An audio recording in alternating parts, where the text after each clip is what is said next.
And now to take the discussion a bit more forward, we are now joined by Gauteng Premier Panyaza Lesufi in studio today. Tell us more about that media briefing. Mr. Lesufi, thank you so much for your time right here in SABC News. I mean, I want to start off here. I'm sure you must be relieved following, of course, these Gauteng traffic wardens now officially being called or being declared as peace officers. Well, indeed I am. Thank you so much for the opportunity. It's not for me. I think it's for people of Gauteng. You know, we are the epicenter of crime, and there's no way that we can have our law enforcement agencies, especially the police, doing petty things of sporting events, guarding activities that are taking place, especially in our community. So you need to release them to concentrate on crime. But you need to also have numbers. If they set up the roadblock or they're looking for somebody and they need extra manpower to ensure that that particular somebody does not escape. We needed that. But unfortunately, I think we ran ahead of those that are creating the laws. And by that time, they advised us. We indicated that we knew what we wanted, but unfortunately, the law was not on our side. So today, it's a major relief, to be quite frank, especially to the wardens themselves, their families, society as a whole, that at least this chapter we've passed it. What we need to do is to ensure that there's no crime in our province. Yeah, and Mr. Lesufi, I mean, bringing in Amapanyaza, as they commonly known by many here in Gauteng, you were criticized for this program. And at the same time, now seeing them being declared as peace officers, some people are still asking, is there really a need for peace officers in Gauteng? A massive need. What do you do to a granny that goes to a railway station at 5 a.m.? What do you do for that person that worked overnight and they knock off early hours of the morning and they need to be escorted? But what do you do when you go to a soccer match and people are snatching your bag, you are snatching your phone, you leave your car there, you come back, it's broken? You can't put law enforcement agencies to look after that. You need people that can be in a position to cover our police to do this. So that's what we've been doing. And I mean, I've been receiving feedback ever since this announcement was made. The relief of ordinary people that rely on this kind of support is very important. We have 9,400 people in each and every ward, which simply means if a policeman is chasing somebody and is getting into Alexander and they need to know where's that person, they know that law enforcement agencies will give support. That's what we need. If you have a CCTV camera and somebody's been marked a phone, you know there's a ground force that can go there and retrieve that particular phone. If there is somebody that is committing serious crime, especially against women and children, you know you've got the support. So to us, it was very, very important that as an epicenter of crime, we provide that support. But the mistake many people made or are making is that they think that this is the only intervention that we have.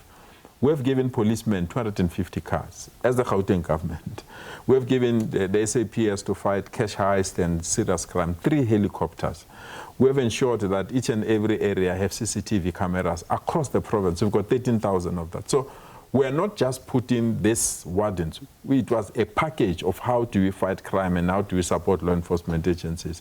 And if people will treat this in isolation of all the support that they've given to the police, I think they would have made a huge mistake. And let's get into these peace officers and maybe talk about their role. I mean, we understand that it will not just only be for Gauteng, right? They will undergo some sort of training, but at the same time, they will be spread out towards various departments in government.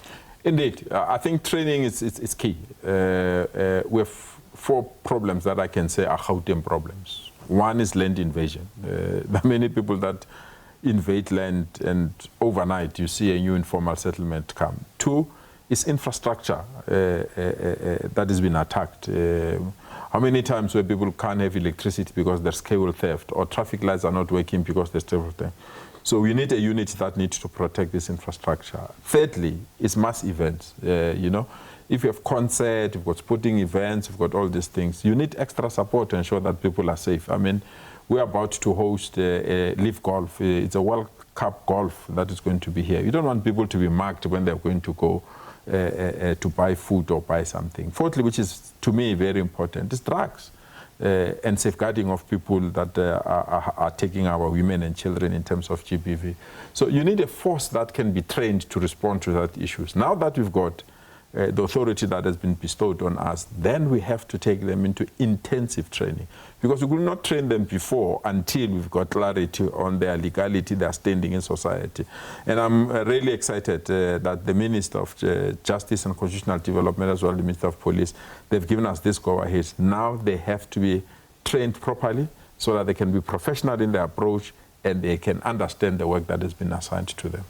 And coming back to the Gauteng traffic wardens, once again you were criticized with this program, some saying that you are using it as an electioneering tool. And this time around, you know, what do you also have to say to those who are saying that you're only saving these wardens because we are going into elections once again? Not necessarily. You know, I always say you do it, you are damned. You don't, you are damned. Who does not know that Gauteng is crime?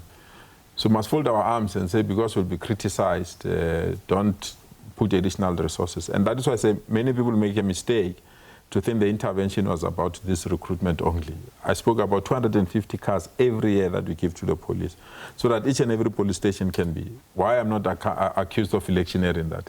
I said we have handed over 3 helicopters because law enforcement in Gauteng didn't have helicopters. And when they have to respond to cash heist speedily, they didn't have that capacity. Why I'm not accused of electioneering?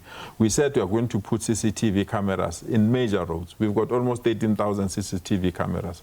So if you pick this point alone and say it's electioneering, unfortunately, we are the epicenter of crime. If you have to respond to crime, you can't just shout. You have to do something. And this is a contribution that we've given to law enforcement agencies. Mr. Lesufi, thank you so much for your time. Thanks for your time.